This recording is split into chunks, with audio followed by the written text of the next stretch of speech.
Assalamualaikum warahmatullahi wabarakatuh.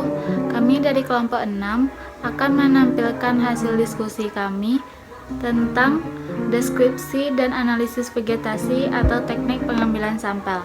Yang beranggotakan yaitu Kak Puspayanti, yang kedua Revi Febriani, yang ketiga Romi Firmansyah, dan yang keempat saya sendiri Nur Fazira. Baik, Assalamualaikum warahmatullahi wabarakatuh. Perkenalkan, nama saya Revi Febriani, NIM 19010016. Di sini saya sebagai pemateri pertama akan menjelaskan materi mengenai luasan peta contoh terkecil yang dapat mewakili keadaan komunitas vegetasi atau minimal area. Vegetasi merupakan kumpulan tumbuhan biasanya terdiri dari beberapa jenis yang hidup bersama-sama pada suatu tempat.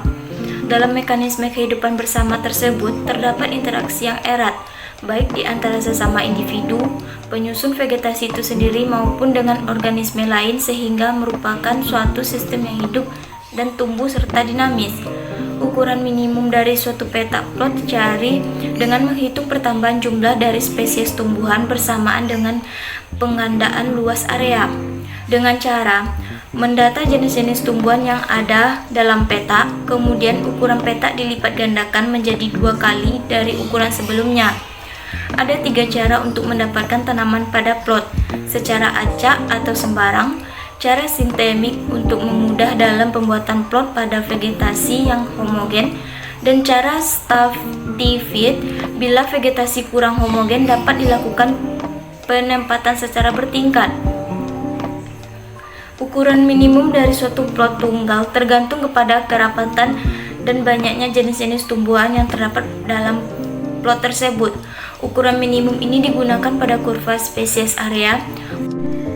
Kurva spesies area merupakan langkah awal yang digunakan untuk menganalisis suatu vegetasi yang menggunakan plot atau kuadrat.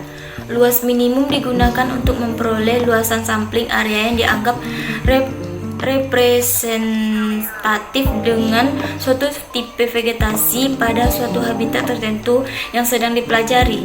Luas peta contoh mempunyai hubungan erat dengan keanekaragaman jenis yang terdapat pada area tersebut. Makin tinggi keanekaragaman jenis yang terdapat pada area tersebut, makin luas peta contoh yang digunakan.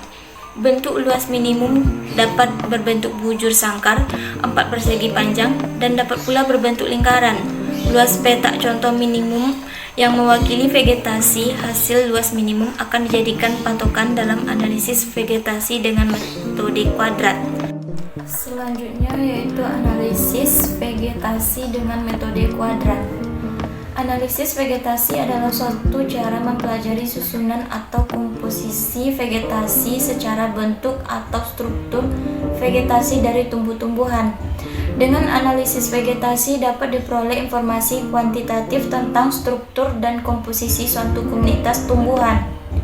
Berdasarkan tujuan pendugaan kuantitatif komunitas vegetasi dikelompokkan ke dalam 3 kategori, yaitu yang pertama, posisi vegetasi dalam satu areal dengan batas-batas jenis dan membandingkan dengan areal lain atau areal yang sama namun waktu pengamatan berbeda. Yang kedua, menduga tentang keragaman jenis dalam suatu areal. Yang ketiga, melakukan korelasi antara pembeda vegetasi dengan faktor lingkungan tertentu atau beberapa faktor lingkungan. Selanjutnya, metode kuadrat umumnya dilakukan bila vegetasi tingkat pohon sanjaya jadi bahan penelitian. Metode ini mudah dan lebih cepat digunakan untuk mengetahui komposisi, dominasi pohon, dan menaksir volumenya. Ada 2 macam metode yang digunakan. Yang pertama, point kuadrat, yaitu metode yang menentukan titik-titik terlebih dahulu ditentukan di sepanjang garis transek. Yang kedua, wandering kuadrat, yaitu suatu metode yang digunakan cara membuat suatu garis transek dan menetap titik sebagai titik awal pengukuran. Metode kuadrat juga ada beberapa jenis. Yang pertama, lihat kuadrat. Yang kedua, kuant atau list kuadrat. Yang ketiga, cover kuadrat atau basal area kuadrat. Yang keempat, chart kuadrat. Baik, Selanjutnya yaitu metode garis. Metode garis adalah suatu metode pengambilan sampel untuk analisis vegetasi yang berupa garis. Penggunaan metode pada hutan biasanya panjang garis yang digunakan sekitar 50-100 meter, sedangkan untuk vegetasi sekitar semak belukar, garis yang digunakan cukup 5-10 meter. Metode garis atau rintisan adalah peta contoh memanjang diletakkan sebuah komunitas vegetasi.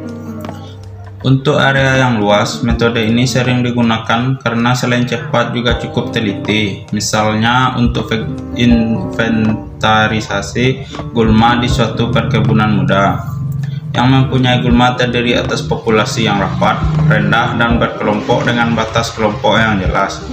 Alat yang digunakan adalah pita meteran 15-25 meter, disebut sebagai garis rintisan. Dapat juga digunakan tali yang diberi tanda dengan satuan-satuan panjang tertentu, dan sebuah meteran kayu untuk mengukur secara tepat panjang kelompok vegetasi. Selanjutnya yaitu metode tanpa peta. Metode tanpa peta ini terdiri dari dua metode. Yang pertama metode kuadran, yaitu salah satu metode yang tidak menggunakan peta. Contoh metode ini sangat baik untuk menduga komunitas yang berbentuk pohon dan tiang. Contohnya vegetasi hutan. Metode ini mudah dan lebih cepat digunakan untuk mengetahui komposisi, dominasi pohon, dan menaksir volumenya. Nah, berikut langkah-langkah kerja jika akan melakukan penelitian atau analisis vegetasi metode kuadran. Yang pertama yaitu menyebarkan 5 kuadrat ukuran 1-2 meter secara acak di suatu vegetasi tertentu. Yang kedua yaitu melakukan analisis vegetasi berdasarkan variabel kerapatan, kerimbunan, dan frekuensi. Yang ketiga melakukan perhitungan untuk mencari harga relatif dari setiap variabel untuk setiap tumbuhan. Yang keempat yaitu melanjutkan perhitungan untuk mencari harga nilai penting dari setiap jenis tumbuhan. Yang kelima menyusun harga nilai penting yang sudah diperoleh pada suatu tabel dengan ketentuan bahwa tumbuhan yang nilai pentingnya tertinggi diletakkan pada tempat teratas. Yang keenam yaitu memberikan nama vegetasi yang telah digunakan berdasarkan dua jenis atau spesies yang memiliki nilai paling terbesar. Persepsi titik.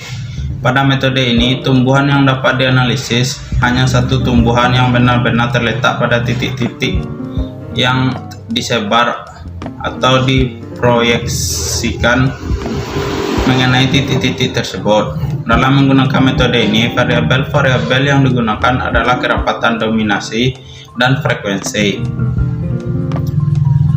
Yang langkah-langkah kerja metode ini, yang pertama itu membuat 10 titik yang masing-masing titik berjarak 10 cm pada seutas tali rafia.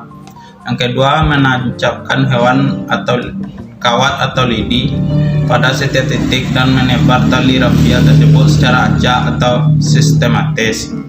Yang ketiga itu melakukan analisis vegetasi berdasarkan variabel-variabel kerapatan, kerimbunan, dan frekuensi pada setiap tumbuhan yang mengenai setiap kawat atau lidi tersebut.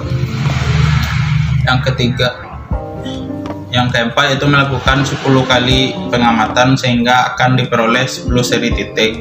Yang kelima yaitu melakukan perhitungan untuk mencari harga relatif dari setiap variabel untuk setiap tumbuhan.